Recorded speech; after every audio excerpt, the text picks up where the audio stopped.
এক চা বিক্রেতার সাথে টাকা পয়সার লেনদেন, আর সেই লেনদেনটা শেষ না করে অন্য এক বিক্রেতার সঙ্গে অন্য এক চা বিক্রেতার দোকানে চা খেতে গেলে সংশ্লিষ্ট চা বিক্রেতা সহ্য হয়নি।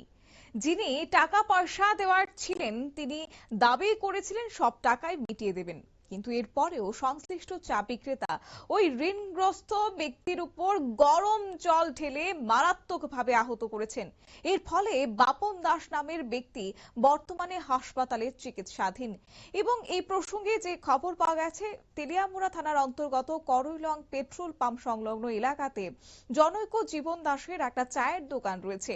এই চায়ের দোকানে প্রতিনিয়ত বাপন দাস যেতেন এবং কোনো কারণে তিনি 3 থেকে 4 হাজার টাকা দেনা হয়ে যায়। আজকে বাপন যখন অন্য একটি দোকান থেকে চা খেয়ে যাচ্ছিলেন, তখন জীবন দাস নাকি দাবি করেন এখনই সেই টাকা মিটিয়ে দিতে হবে। সেই সময় বাপন দাস জানিয়ে দেন যে বিকেল বেলা গিয়ে টাকা শোধ করে দেবেন।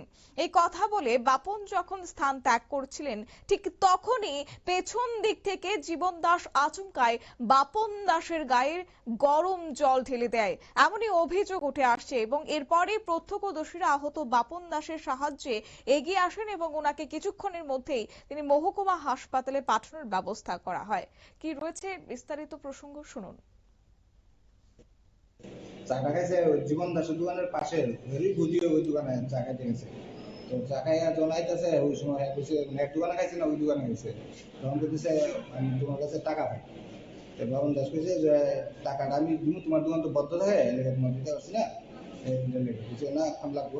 বলছে না বিকালে আমি সেটা সেটা যাইতেছে স্কুটিতে খালি বইছে পেছন থেকে ওই চুলাতে যে গরম জল আসলো কিলা ডাইলা দিয়েছে। কে ডালছে? আপনার সঙ্গে সংশ্লিষ্টের পক্ষ থেকে বক্তব্য। অবশ্য বর্তমানে শেষ খবর পাওয়া পর্যন্ত বাপন দাসের কিন্তু চিকিৎসা চলছে হাসপাতালে।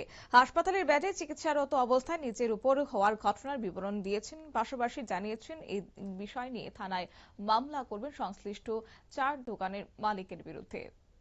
নিয়ে নিচ্ছে ছোট্ট একটি বিজ্ঞাপন বিরতির সঙ্গে থাকুন।